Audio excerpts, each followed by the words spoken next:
Bonsoir à tous. Bonsoir.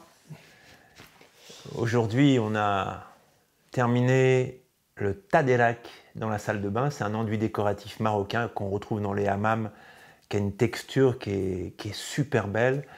C'est un mélange de chaux et de poudre de marbre. Ouais, c'est super joli, c'est brillant, c'est sympa.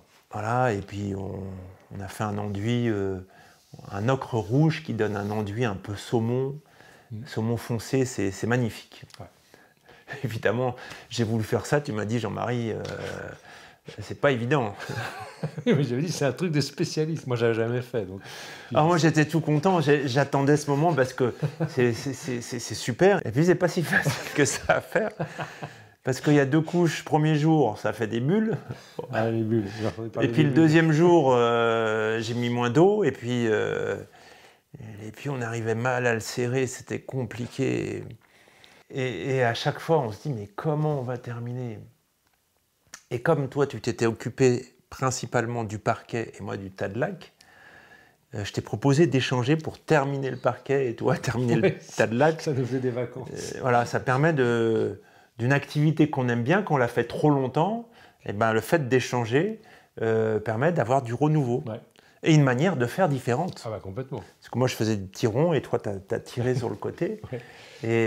Et finalement ça a été vraiment très réussi. La leçon de vie que j'aimerais tirer de ce qu'on a fait, c'est vraiment que on ne peut pas se baser sur l'échec ou la difficulté d'un moment pour conclure les choses.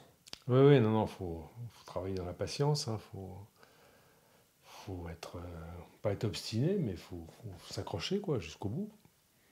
Et quelquefois, on peut se coucher avec une impression de découragement, et le lendemain, la nuit a passé et on voit les choses différemment. C'est vraiment important ce regard sur la vie. C'est difficile, et à la fois, je sais que je vais continuer. Donc de toute façon, j'avais même envisagé, souviens-toi, je t'ai dit, de toute façon, je vais tout détruire demain matin, et puis on va recommencer. Et finalement, il n'y a pas eu besoin. Non. Ah, c'est ça la confiance en soi, c'est de se dire, on ne sait pas comment on va faire, mais on va y arriver.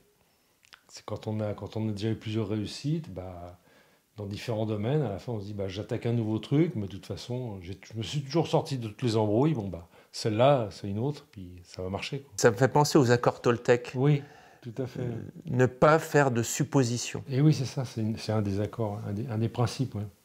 Parce que quand on fait des suppositions, on se projette forcément, et puis on choisit forcément le côté qui nous va pas, quoi. La peur est avec. Ça ne veut pas dire ne pas avoir d'objectif, ne pas avoir de plan. Ça veut dire ne pas faire de suppositions. Et sur les gens, et sur les choses, et sur les actions, et sur l'avenir. C'est vraiment une invitation à vivre le moment présent. C'est ça, et puis à demander dans le matériel, on va jusqu'au bout, et puis avec les gens, on demande confirmation de ce qu'ils pensent, au lieu de présupposer de ce qu'ils pensent. Exactement. Et bien sur ce chemin de ne pas faire de suppositions, je vous dis bon courage, à très bientôt. J'ai confiance en vous. C'est vrai, hein, je le répète à chaque fois, mais je le pense. J'aurais aimé qu'on me le dise tous les jours, petit. C'est ça. Et rendez-vous sur un prochain épisode. À bientôt.